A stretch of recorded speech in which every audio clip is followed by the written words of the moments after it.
What is going on, guys? Welcome to another video. My name is Autumn if you're new here, and I am very excited. New year, new goals, new motivation.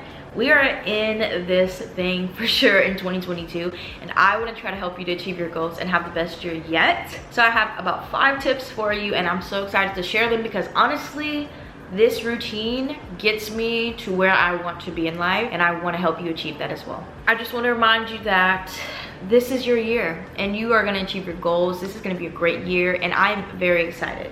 I'm very caffeinated. I'm drinking an Irish cream cold brew. Get it before it's gone. It's amazing, and I am excited to share with you my routine on how I have the best year yet.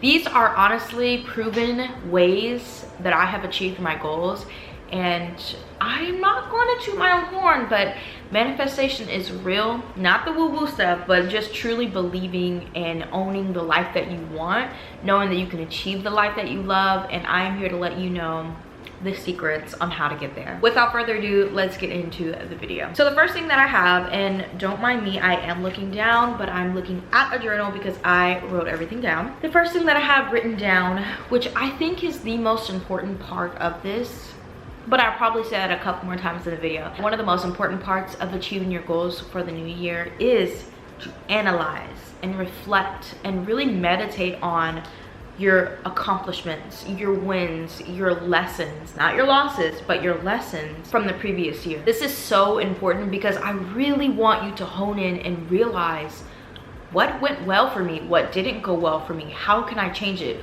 what brought me genuine happiness, what are some of the things that I was able to consistently do on a week-to-week basis because it felt good, what made me feel good.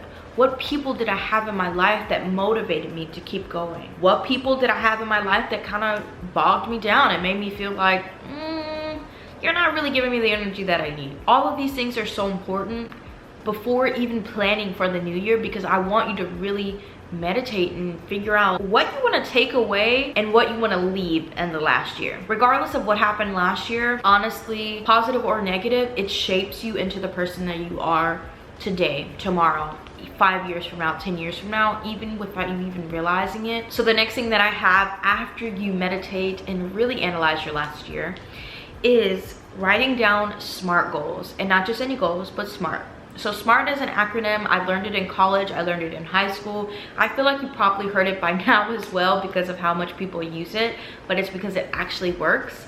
So SMART stands for specific, measurable, attainable, reasonable, and timely.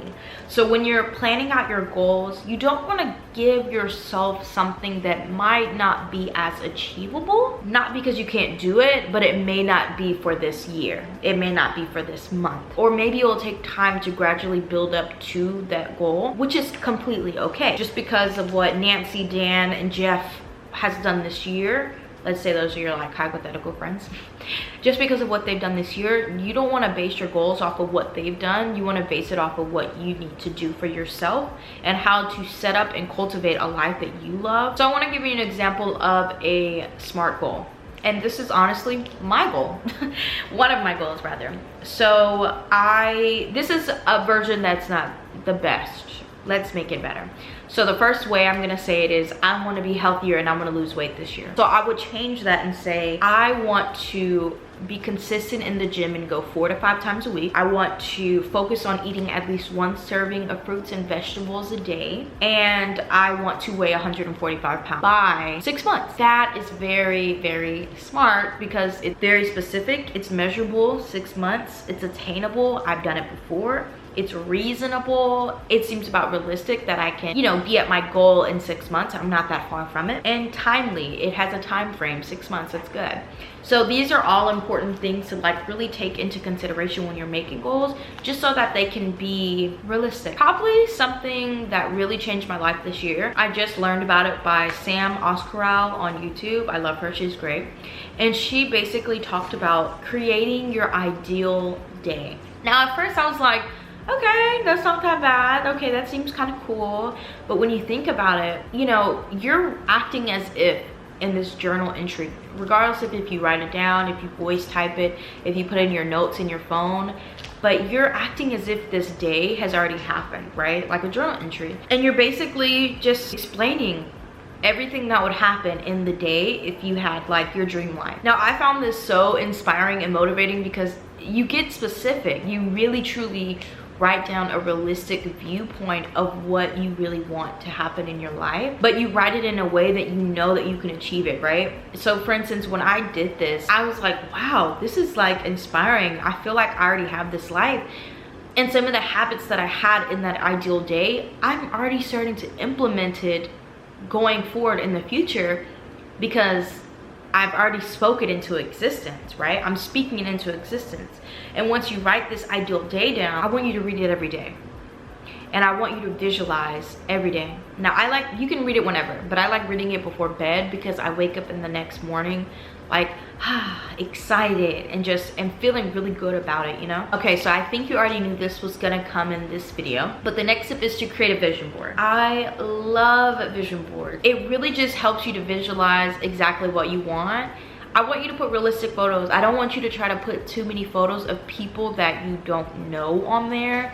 If there's photos of you when, like, let's say I want to get back to a certain weight, right? 145 pounds. I know I've been there and I literally have photos of me when I was that weight. So I'm putting that on my vision board because one, I know it's me, so it makes me comfortable, but I see it and I'm like, I've already attained that goal before, let's get back to it. I know I can do it once, I can do it again type of mindset. And every day, if you look at your vision board, you put in front of you what you desire, therefore you're gonna work towards it every single day. You're gonna do something to get towards something on that vision board. Oddly enough, I'll tell you a story, right?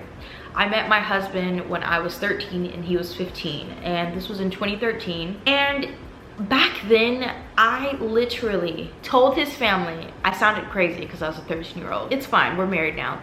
I told his family and they all laughed at me. I'm gonna marry your son one day. And they thought, okay, that she's crazy. Everybody laughed. And now we're married. I spoke it into existence. I knew it was gonna be true. Another thing, clearly I fell head over heels for my husband. I still am, but it's just funny because it's like, wow, I was so young. When I was 13, I made a vision board. On that vision board is literally my ring, the exact ring I have on my vision board. And it's just so weird because, you know, you're just young, 13-year-old, you're just putting stuff on your vision board, not really thinking too much into it. But my exact ring is on that vision board and I still have a photo of it, which is so wild. So things are possible in your own timeline. You just have to trust it. And that vision board is powerful because you see it every day. Therefore, you're subconsciously and consciously working towards those things. So I put my vision board on my desktop wallpaper, on my MacBook, on my iPad, in my phone. I printed it out. It's in my planner. It's everywhere because I want to constantly remind myself of what I'm working towards, and not to be like woo woo, but it's to genuinely work on what I want. Okay, so this last tip is so important once you've done all these other things, and that is to invest in a planner or a journal, whatever you feel comfortable in. Invest in it because that's what's going to keep you accountable and keep you on track with your goals. So what I do once I have all my goals, right? I don't make I've seen videos and pictures of people making 22 goals for 2022. That does not seem realistic to me. I won't be able to look at all of those goals and say, oh yeah, I'm gonna be able to do them. Like, I want to create a life that is sustainable, and I don't have that many goals on there. I wrote 10 goals for the year. And what I do in my planner, this is how I utilize my planner. One, I plan everything so I can keep everything organized. I love writing things down. I am old-fashioned, my husband says, but I love to write, okay? I love crossing things off to-do lists. Please let me know in the comments below if you're also like that. I break up my goals into quarters. So instead of seeing these huge goals of like lose 30 pounds, I break it up into quarters. So that makes me feel like this is a lot smaller, I can achieve this, right? So the first quarter that we're gonna worry about is January to March. So that is 3 months. So when I break down my goals, like let's say I wanna go to the gym and be consistent, you know, for the new year, I wanna go 4 to 5 times a week, right? So I'm gonna say at least 4 times I can commit every week going to the gym. And when I break that up into quarterly goals, I know if I go 4 times a week in a month, that is 16 times in the month. Times 3, that's 48 times. Now, to me, that seems a lot more realistic. If I put for the month of January that my goal is to at least go to the gym 16 times out of 30 days, I can definitely do that. Or let's say that I want to read more this year. Instead of putting like a book a week of, you know, all these different things, or putting like 22 books that I want to read, I just want to read 1 book a month. And therefore that's 3 books in the quarter. That's not bad. It's just crazy to me because it's like breaking them into quarters makes you feel a lot more comfortable to actually work towards achieving them. And that's why you utilize the planner, because if you have like 4 times a week you need to go to the gym, or you know, whatever your goal is, you can just put it in your planner and keep track of it like that. Okay guys, so those are my tips on how to have the best year yet. Please let me know in the comments below what are some of your goals and what tip really did impact you and which one you're so excited about. I promise you, if you do these steps, you will have the best year yet. You know, I'm not gonna toot my own horn, but I've manifested some good things in my life, and it's not because I'm a certain person, it's just because I work towards them and I plan everything out. So please let me know in the comments below which tip that you like the best, and tell me some of your goals, because you know, I can keep you accountable. Thank you so much for watching. Please subscribe and stick around for another video. My name is Autumn, and I will catch you in the new one. Bye.